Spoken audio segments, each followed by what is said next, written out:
it is a pleasure for me to introduce our next speaker, Dr. Joy Gangolf Kaufman, and she is going to talk about Our Land, Our Water campaign, an example of an effective communication campaign on sustainable landscapes.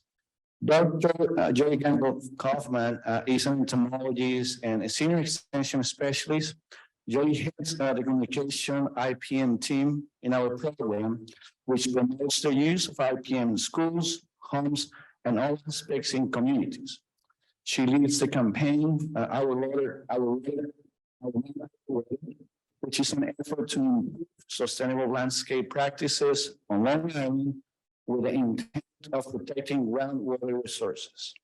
Other areas of focus include bedbugs. Dr. Gangolf Kaufman is a bed expert. You gotta Google Joy and bedbugs, and you're from YouTube. She's also an expert on stinging insects, ticks, and pollinators. Please join me in welcoming Joy today. Thank you, Joy. Thank you. Thank you. All right, let's make sure you can hear me. Can you hear me? No. There. I don't want to be too close. Is that better? Yeah? Okay. So this Long Island Pesticide Pollution Prevention Project is a big mouthful, and I hope not to bore you to death. But what we did was based on this. So Long Island, if you are not familiar, is a big sandbar. And the fresh water, the drinking water, all of our municipal water comes from these aquifers. And you can see here there are several layers of aquifers. So there's the upper glacial, and a lot of private wells and farm wells and things like that are in that upper glacial layer. And the Magothi aquifer is usually the municipal water, that's the water tower there. And then deep down is the Lloyd aquifer at the bottom. And all three layers are contaminated because when you live on an island that is so crowded and has plenty of commerce and industry, whatever you put on the ground goes into our groundwater. And it's even thought that the Lloyd aquifer, that deepest one, has the worst contaminants of heavy metals and things. So we're not tapping that yet, but this is the reason why the DEC decided to put a focus on reducing pesticide use on Long Island. These are pesticides that are found in Long Island's aquifers. You can see this map here has all the locations. Yeah. Share the screen.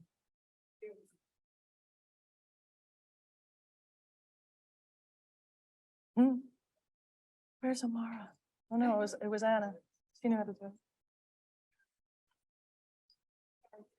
No, it's fine. It's fine. You can meditate on all these pesticides in the water. Oh, but it's, I know we're gonna. Yeah. Okay. So these dots here, can you confirm that they can see it? Okay. Okay.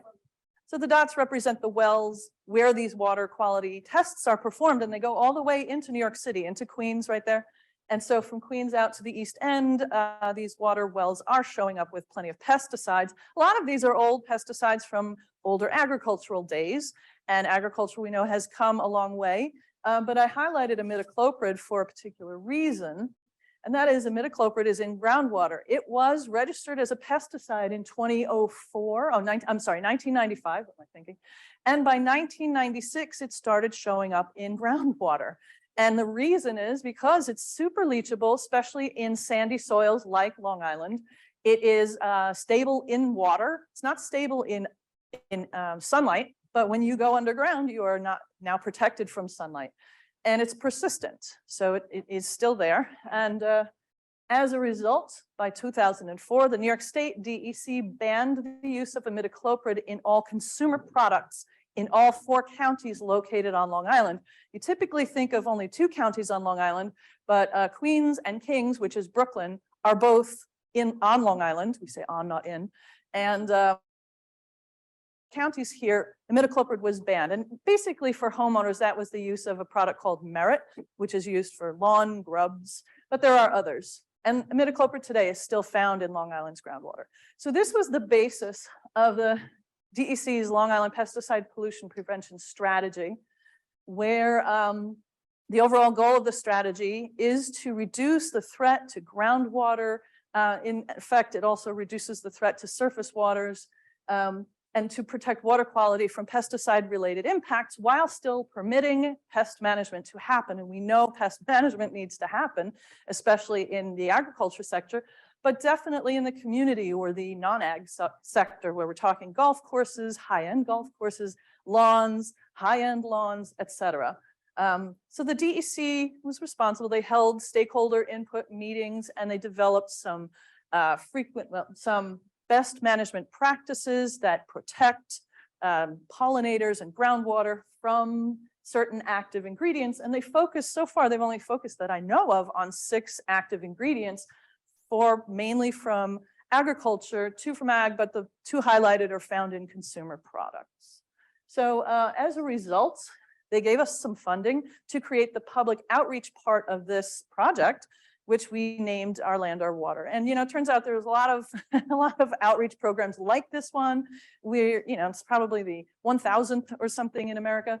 But the campaign is designed to influence Long Islanders and eventually, New Yorkers to use lawn and garden chemicals at home a little bit less and definitely more responsibly. And it's for people who do it themselves and for people who hire others to do that for them. And I have some statistics, but this is to promote a better way to manage pests using IPM. We want to introduce people to the term IPM. We want to nudge our audiences in the right direction by telling them things they can do that are beneficial to them, not just groundwater, but to them as well. And eventually the objective is to protect Long Island's groundwater, the surface waters of the marine environment, lakes and streams and everything, because it's all related.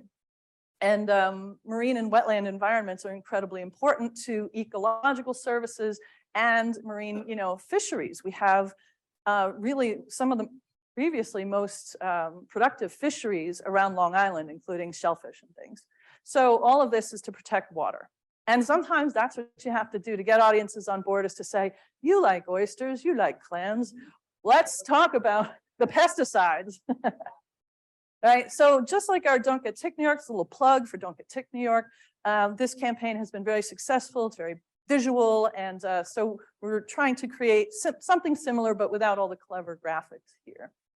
Now, Long Island is what people sometimes call the original suburb, and you can see that these homes are what you call, like dense suburbs, right? So between 1947 and 1951, a man named Abe Levitt and his sons built 17,000 homes like this. In fact, this is the remnant of those homes. They were built in potato fields in a really flat part of Long Island, in the center of Long Island, and it became known as Levittown, where, the philosophy was, even if the house was small, every man would have an estate, and it would be a lawn, and therefore not a lot of unmanaged area in a yard.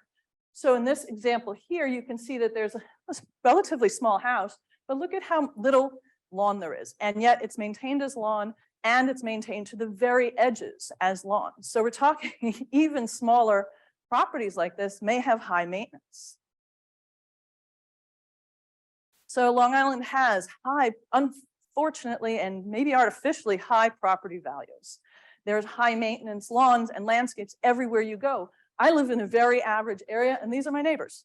This is what it looks like. And the guy who does the work is my neighbor.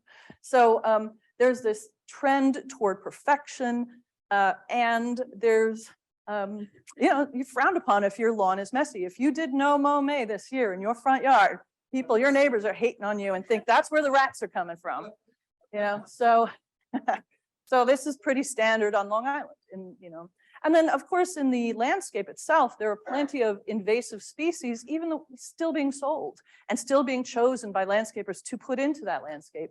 And the thing about these is that when you have them in your yard and there's a natural area nearby, well, they're going to make it right into that natural area, which happens all the time. We were talking earlier about, I wish I could walk around a natural area and not just think about invasive species everywhere. So, so part of this campaign is to, address this as well. So sustainable landscaping, really. So some of the challenges for outreach on Long Island include that reaching enough people. There are literally 8 million people on Long Island. 40% of the population lives on this sandbar, and because that includes Brooklyn and Queens. So there are a lot of people to reach that are hard to reach, right? And Long Island is culturally, economically, and politically diverse. And that's an important point there. Culturally, Queens, I believe, is the most culturally diverse county in America. And so people from all over the world live there, different audiences, different languages and everything. But politically diverse is also important because political affiliation may determine someone's receptivity to something like a sustainable message versus, and this is one of the A/B tests I was trying to run on Facebook, it didn't quite work. What if we replace sustainability with conservation landscaping? Would that work? That's so trying to think about that and draw in people that wouldn't normally be drawn into a campaign like this. Homeowners associations are the bane of any ecological gardener's existence, right? Homeowner associations are the anti-sustainability, and they're pretty common on Long Island. There's it's probably 24 of them that I could find, but they're not that common to be the norm. However, the regular landscape people are tending toward perfection. They are trying to maintain their lawns as nice as their neighbors' lawns are. So changing behaviors requires this frequent messaging, nudging, social media, get people on social media, using appealing content. And in short, it's very time consuming to do this kind of a campaign, but it's worth doing. Okay, so our priority issues that we want to target, fertilizer use. That's really a top thing. It's not even the pesticides, it's the fertilizers, because everyone is out there putting fertilizer down on April 1st, before April 1st, which is, against, I think, state law.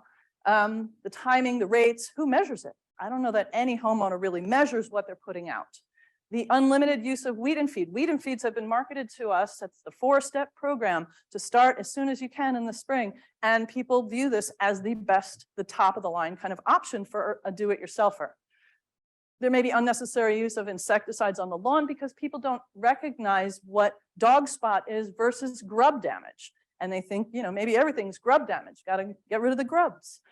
The proper use of granular products that are landing on hard surfaces. We have to sweep those back into the lawn. That's important. And then, difficult. Make the connection between what you do in your yard and water quality. There's a disconnect there. How do you make someone aware of non-point source pollution? Another very dry term, but is really important to anyone in a suburb like this. And then, of course, pollinator protection comes in there naturally, and invasive species comes in there. And I think the pollinator protection is a hook when we talk to people about reducing their pesticide use. If they're thinking butterflies and bees and fireflies and stuff, they may be more receptive to these messages. Okay, so audiences. Do we go with younger, new homeowners? Do we go with, established or middle-aged homeowners? Who are we targeting? And this is a difficult one because, you want your targeting to be broad, but who's really listening to your messages? Can we get these older folks or retirees? And notice I don't have renters here, and not to be, unfair, but renters generally aren't putting pesticides down because they're not managing lawns in most cases. Sometimes people rent homes, whole houses, but then they're kind of like in the homeowner category. But can we target the green industry itself, the workers? There's challenges there because a lot of Long Island's workforce speaks Spanish. Not that we can't do that, but their bosses keep them from stopping and thinking about IPM and doing less than 10 stops a day. So they're kind of stressed out and they work 12-hour days.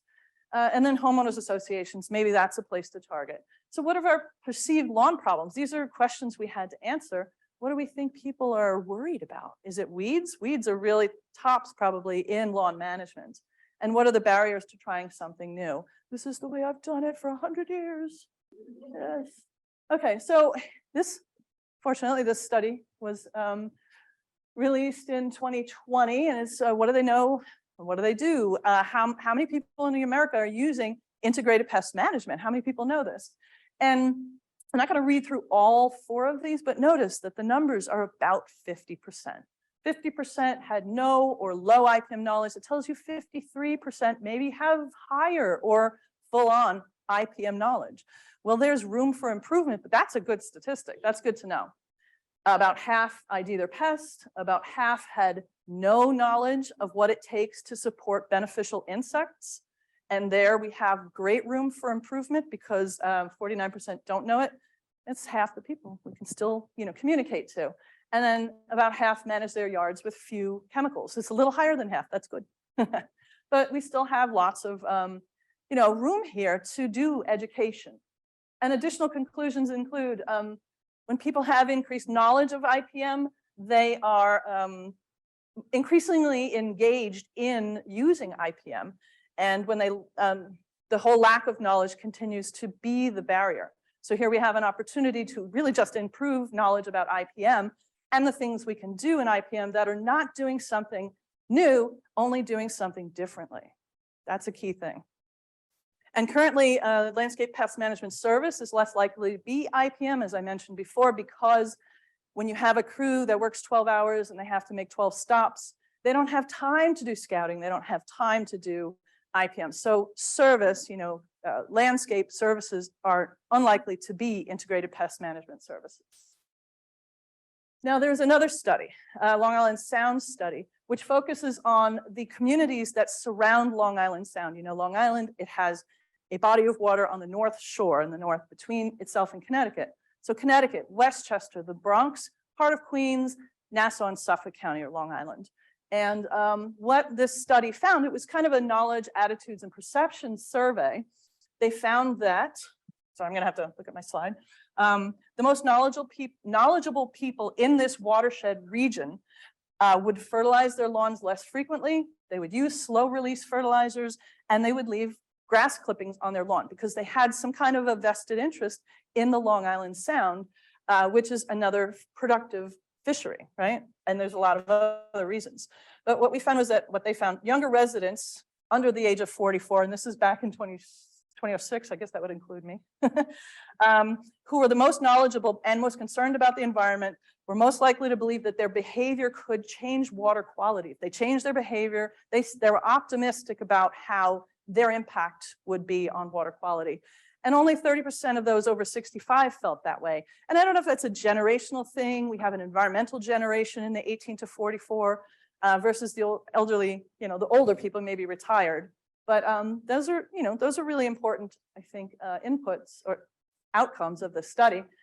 Again, 50% of Long Islanders use fertilizer at least once a year. Only 35% use slow release. That's a thing we can really take a bite on and promote.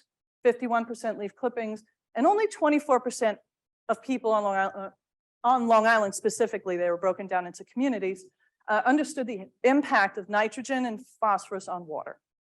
Again, that non-point source pollution, these are the needs in this region. Okay, so in response to that, we created Our Land, Our Water campaign. We developed this custom URL, which only just takes you right back to our CAL's IPM page. And under the headings there, the subheadings, eco-resilience, Our Land, Our Water is in there.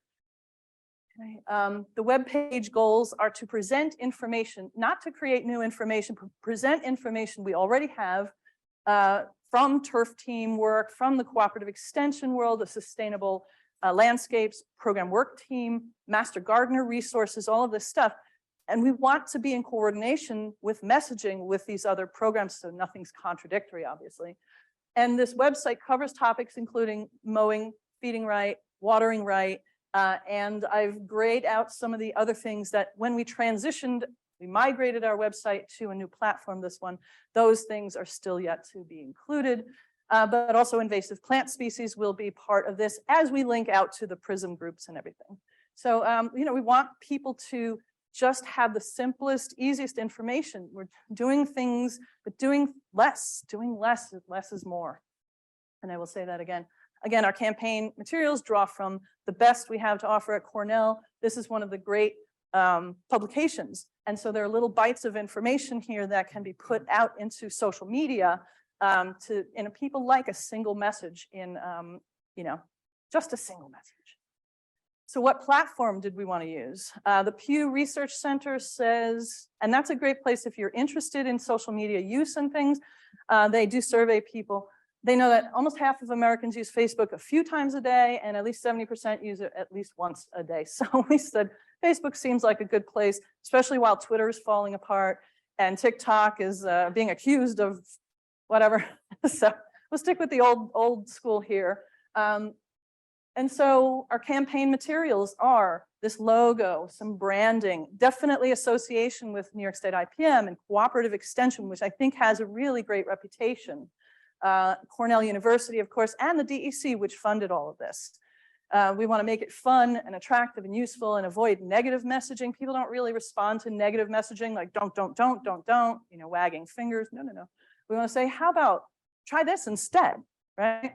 And using compelling reasons for changing these practices and behaviors, which I'll talk about. And then, you know, really just increase their understanding of what IPM is. Attract your audience, use visually appealing content, right? Who's not going to look at this and then notice a bee there, right? Less text, more video. We have spent a lot of time developing and creating and capturing authentic images and videos instead of stock images and videos. So we can call it our own totally. And we've been using Canva for some quality graphics. Canva's pretty easy and we now pay for it. So that's a thing. And you know, you want to give people good actions. What can they do to be, you know, ever better, make things better, attract birds to the yard? That was quite a talk. It was wonderful. And then to have the visible outcomes. Maybe it is that they see an oriole in their yard, right? Okay, this is what motivates people. What is it? Cha-ching, money. If they can save money, people will possibly consider doing something. If it's going to cost them money, they probably will not do it. So of course, replacing plants in the yard is going to cost money, but overall, reducing the amount of input into a lawn saves money, right? Saving time. People don't have enough time in their lives. I can tell you, everybody in this room is, I'm grateful you're all here spending the time today, but it's hard to make time for things. And I think these days everybody kind of agrees with the reduction of pesticide use. You know, 25 years ago it was contentious. Now we know we don't want to be using a lot of pesticides around our pets and around our kids or grandkids. And the save the environment, you know, idea is old now too. I think it's pretty rooted in our psyches. Increase audience self-efficacy. That's a big thing. When people see something and they say, well, that's nice, but I don't know if I can do that. How do I raise my mower blades? I've never done that before. We want to be able to demonstrate how to do that. It's simple, it's easy, and show them. And there are a lot of great videos in the turf team, especially about how to do that, how to calibrate your lawn spreader to have the right volume coming out. So again, doing less is more. And I think that's a key thing here, is to convince people not to mow as often and not to mow as low as possible. So here we have a demonstration of that. Days spent not mowing. The higher you mow, the fewer days you spend mowing, or the days between mowings can grow. So, okay, again, leave things in place and do less work. Oh, I'm running out of time. So grass cycling, that's one thing that's hard to convince people to do. Leaving the leaves, benefits of a messy yard. That's another thing. It's hard to convince a Long Islander to do that because they scrape up every scrap of leaf. They leave bare soil all winter. It's crazy. And just leaving clover in the lawn can help, right? So these things save you time and money. Using pesticide products or any kind of products, especially fertilizers, responsibly. How do you explain non-point source pollution? This is a video I don't think I have time to play. So, yeah. How many slides I have? I can send it out. You can. Yeah. Oh, yeah. I don't really have time to play this. Basically, it shows someone sweeping granules off the driveway, but also the link between what happens on your lawn down to the storm drain, down to the bay, etc. So one of the lessons here with this video, we put it out on Facebook, is that people looked at it for an average of 3 seconds. Yeah, we missed it. We missed the mark. So this is going to have to start differently. It's going to have to start with a pop, a grab your attention kind of message. So I thought this was pretty grabby, but it's not. It's not. Sorry. Oh, no. So another campaign outcome, this is actually borrowed from a previous campaign that I was involved in, is this mowing card. These are out on the table, take as many as you want. It's waxed, so it's semi-waterproof. It's something you can actually take and put in your yard into the grass and see if you're, what's the height of your grass? And we're trying to train people to mow higher. And usually the highest setting on a mower is 3 to 4 inches. So really that's where we want people to be doing it. But the higher it goes, the more you can cut off without stressing your grass, therefore the 1/3 rule. So if you like these, you can go get them outside. We printed about 40,000 of them. So if you want more, we have them. We've created social media graphics, about 25 different things so far. And we've reached, in 2022, we reached about 90,000 people, which is, pretty good, I guess. Examples of some of the graphics, we're talking about benefits of something. Benefits, people see ants in their lawn and they want them gone. And we're trying to convince them that ants in your lawn are a good thing, especially where you don't have fire ants and you don't have harvester ants, right? So ants in the lawn are a good thing because they aerate soil. Lesser celandine was a lightning rod one year because people were arguing about how to get rid of it and everybody's complaining about it. So lesser celandine seems to be a hot button issue that we can use every year in this campaign. And I thought this was funny. Which messages are more appealing? Is it going to be sharpen your mower blades or beautiful plants? It's beautiful plants. 10 times more organic views than sharpen your mower blades. Sharpen your mower blades though, that is a self-efficacy tool, a thing. No one, even in our discussions among our staff, we didn't know where to get our blades sharpened. Husband just buys a new blade. But sharpening your blades every year is a good practice. And so now I think we need to link, I think the Turfgrass team has a link for that. So we want to make sure that we can show that to people, how to do it. It's not hard to do, or you can go and have it done.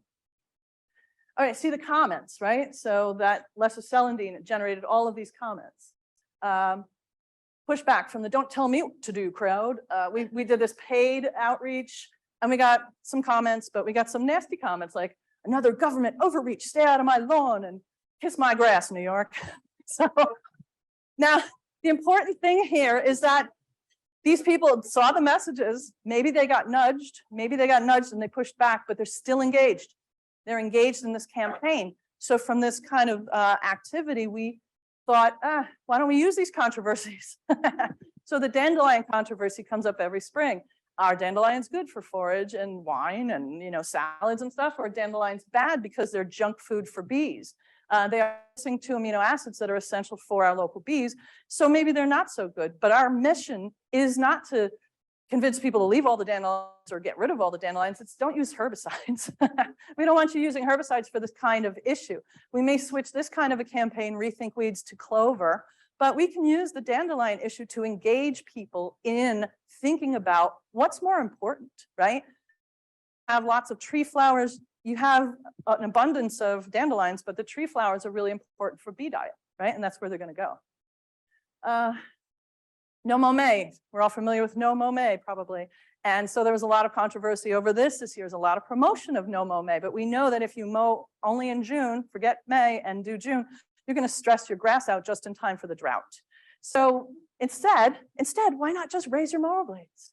Hey, so this is the kind of strategy we're trying to, cue in on things that exist. And this was an interesting thing because we found that we were more engaged with the over 65 crowd here, not the younger crowd. These folks, 25 to 34, are probably not homeowners yet.